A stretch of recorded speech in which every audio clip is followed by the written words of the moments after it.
다저스로 이적한 오타니는 팔꿈치 수술 여파로 작년 투수 출전이 어려웠지만 올해 6월부터 다시 투타 겸업에 나서며 본격적인 복귀에 시동을 걸었는데요. 팔각도가 낮아진 오타니는 복귀 초 구속과 구위는 여전히 강력했지만 제구 불안을 보이며 8월 중순까지 ERA 4.61을 기록했습니다. 완벽하지 않은 복귀. 하지만 이후 오타니는 싱커, 하드 슬라이더, 커브를 적극적으로 활용했고 여기에 제구까지 살아나기 시작했죠. 그 결과 9월 투수 오타니는 3경기 14와 3분의 2이닝 무실점 18개의 삼진을 기록하며 한층 더 성장한 모습을 보여줬는데요. 하지만 오타니는 거기서 멈추지 않았습니다. 포스트 시즌에 들어서며 또 한 번 놀라운 장면을 만들어냈죠. NLCS 4차전 6이닝 10개의 탈삼진, 무실점, 언터처블이라는 단어가 어울릴 만큼 완벽한 투구. 그렇다면 도대체 오타니는 또 무엇이 달라진 걸까요? 알고 보면 더 재밌다. 안녕하세요, 스탐입니다. 오타니가 메이저리그에 처음 왔을 때 오타니의 스플리터는 리그 전체를 뒤흔든 뛰어난 무기였습니다. 타자들이 배트를 휘둘러도 공은 스트라이크 존 아래로 떨어졌고 2021년 기준 피안타율 8푼 6리, 헛스윙률 49.2%, MLB 최고의 결정구로 평가받았던 구종이죠. 하지만 문제는 제구였습니다. 2020년, 21년 45도였던 팔각도가 23년 39도, 22년 36도까지 떨어지면서 위에서 내려꽂는 스플리터의 제구가 흔들리기 시작한 거죠. 22년도 이후 오타니의 스플리터는 존을 크게 벗어나며 낭비구로 변하기 시작했습니다. 결국 사용률이 급격히 줄어들었죠. 18년도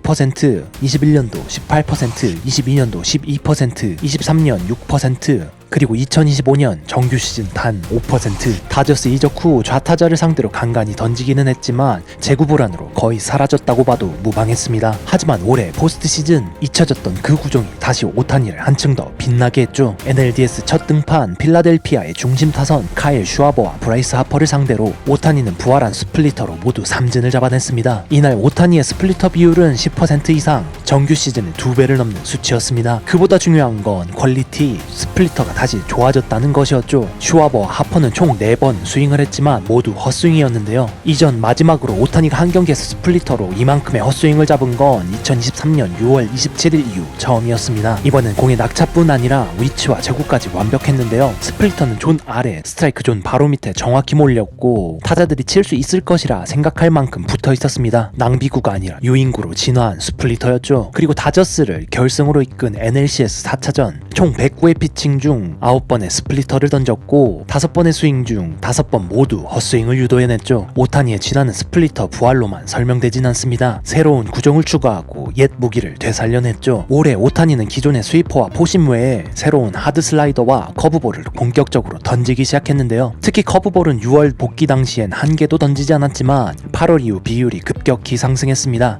필리스전에서는 전체 투구의 18%를 커브볼로 던졌고 7번의 스윙 중 6번이 헛스윙, 5번의 타석 중 4타석에서 삼진을 잡아냈습니다. 미러키와의 NLCS 경기에서도 스플리터, 하드 슬라이더, 커브를 각각 9%씩 던지며 더욱더 완성형에 가까운 투구 믹스를 보여줬죠. 상황에 따라 타자별로, 타순별로 전혀 다른 구종조합을 내세우는 현대적 투수의 상징이 된 것이죠. 결국 이번 오타니의 성장은 단순히 구속이 오르거나 탈삼진이 늘어난 차원이 아닙니다. 오타니는 새로운 것을 배우는 법을 넘어서 잃었던 것을 되찾는 법을 증명했습니다. 스플리터를 버린 게 아니라 그 구종을 다시 제어할 수 있는 수준으로 되살려낸 것, 그건 단순한 기술이 아니라 투수 오타니의 피치 디자인의 모든 조합을 완성시키는 마지막 조각이었죠. 2025년 NLCS에서 오타니는 타자로서 홈런 3개까지 쳐내며 야구라는 스포츠 역사상 가장 독보적으로 전설적인 선수임을 다시 한번 증명해냈는데요. 예전의 무기로 한 번 더 발전된 모습을 보여주면서 말이죠. 그리고 현재 우리는 오타니의 시대에 살고 있습니다.